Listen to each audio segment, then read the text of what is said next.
मयंक एक multinational company में branch manager की जॉब करता था। एक दिन मयंक को ऑफिस से घर जाने के लिए लेट हो रहा था।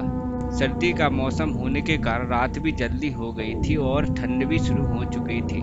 रास्ते में चलते चलते मयंक को एक आवाज़ सुनाई देती है, रुक जाओ। मयंक वहीं रुक गया और पीछे मुड़कर देखा, लेकिन पीछे कोई नहीं था। फिर से वही आवाज़ सुनाई दी, सामने देखो। जैसे ही मयंक ने सामने देखा तो उसे जमीन पर कुछ चमकती हुई चीज दिखाई दी। मयंक दौड़ के उस चीज के पास गया और देखा, यह तो कोई साधारण चीज नहीं थी, बल्कि एक चमकता हुआ हीरा था। उसने वह हीरा अपने हाथ में लिया। उसकी चमक को देखकर मयंक की खुशी का पार ना था। लेकिन मयंक को कहाँ पता था, यह कोई साधारण हीरा नहीं है, बल्कि एक मायावी हीरा है। अचानक उस हीरे से आवाज आई, अगर तुम्हें और हीरे चाहिए तो इस जमीन को खोदो। इस जमीन के नीचे बहुत सारे हीरे हैं। मयंक खुश हो गया और उसने उस हीरे की अपनी बात मान ली और उसे अपनी जेब में रख लिया और जमीन खोदना स्टार्ट कर दिया। करीबन 2 फीट खोद कर काम करने के बाद अचानक मयंक डर के मारे चिल्लाने लगा। इसके कारण उसका संतुलन खो गया और जमीन पर गिर पड़ा, क्योंकि उस गड्ढे में से हीरे मोती नहीं बल्कि किसी इंसान का कटा हुआ सिर मिला। अचानक वह सिर हवा में उड़ने लगा और बोला, डरो मत, मैं तुम्हें हानि नहीं पहुंचाऊंगा। मैं तुम्हें बहुत सारे हीरे और जवाहरात भी दूंगा। बस मेरी बात ध्यान से सुनो। मैं जहां तक जाता हूं तुम मेरे पीछे आओ। फिर वह सिर हवा में उड़ा और जंगल की ओर बढ़ने लगा। करीबन 1 किलोमीटर दूर चलने के बाद वह सिर रुक गया और मयंक भी रुक गया। फिर उस सिर ने मयंक से कहा, इस जमीन के भीतर बहुत सारे हीरे जवाहरात छुपे हुए हैं। इस जमीन को खोद कर अपना काम शुरू करो। मयंक खुश हो गया और उस जमीन को खोदना शुरू कर दिया। खोदते खोदते उस जमीन के नीचे हीरा और मोती तो नहीं मिले, बल्कि उस सिर का कटा हुआ धड़ मिला।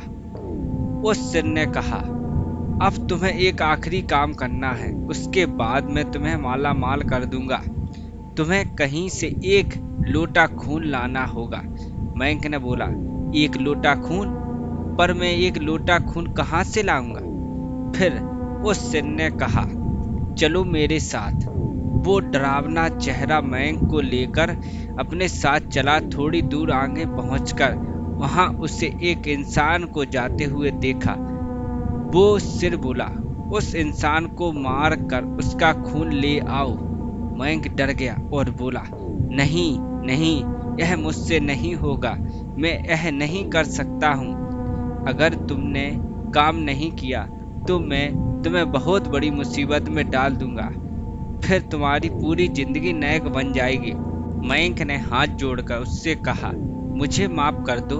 अगर मैंने उसे डाला तो मुझे पुलिस पकड़कर ले जाएगी और मुझे जेल जाना भी पड़ेगा।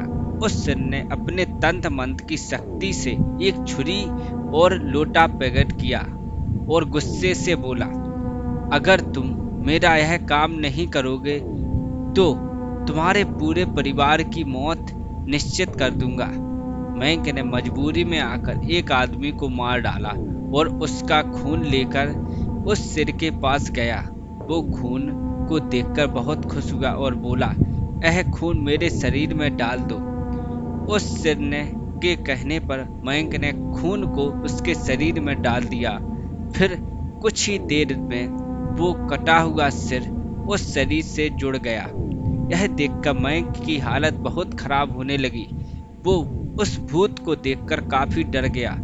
जैसे ही वो भूत जिंदा हुआ, जोर जोर से हंसने लगा और डरावनी आवाज में बोला, तुमने बहुत बड़ी गलती कर दी है। तुम्हें मुझे फिर से जिंदा नहीं करना था। अब मैं सिर्फ तुम्हें ही नहीं बल्कि पूरे शहर को मौत के घाट उतार दूंगा। डर के मारे मयंक ने मुंह से आवाज भी नहीं निकली। वो अपनी जान बचाने के लिए वहां से दौड़ा, लेकिन उस भूत ने छलांग लगाकर मयंक को जमीन पर गिरा दिया और बोला, मुझे बहुत भूख लगी है, अब मैं तुम्हारा मांस भी खाऊंगा। जैसे ही उस भूत ने मांस खाने के लिए आगे बढ़ा ही था, तुरंत ही उसका सिर धड़ से अलग हो गया। मयंक नहीं समझ पाया कि आखिर ये चमत्कार कैसे हुआ। जब मयंक ने पीछे मुड़कर देखा तो एक अघोरी बाबा खड़े हुए थे।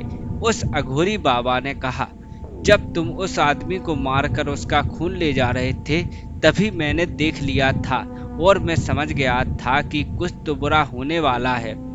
इसीलिए मैं तुम्हारे पीछे पीछे यहाँ तक चला आया हूँ और मैंने अपनी मंत्र की शक्ति से उस भूत को मार भी डाला है। अब तुम निश्चित होकर अपने घर जाओ। अब तुम पर कोई खतरा नहीं है। आज भी मयंक उस बात को याद करके कहीं ना कहीं तो रूह उसकी कांप जाती है। दोस्तों, इस स्टोरी पर आपको अच्छी लगी हो तो लाइक करें, कमेंट करें।